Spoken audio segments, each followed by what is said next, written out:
ఘనమైనవి నీ కార్యములు నా ఎడల, స్థిరమైనవి నీ ఆలోచనలు నా యేసయ్యా.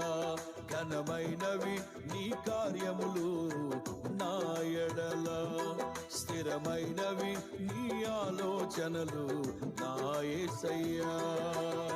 కృపలను పొందుచు కృతజ్ఞత కలిగి స్తుతులర్పించెదను అన్ని వేళలా.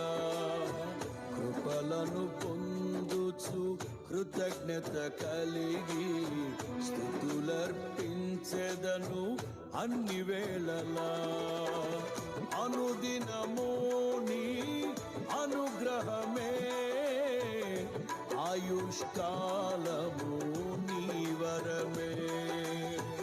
అనుదినము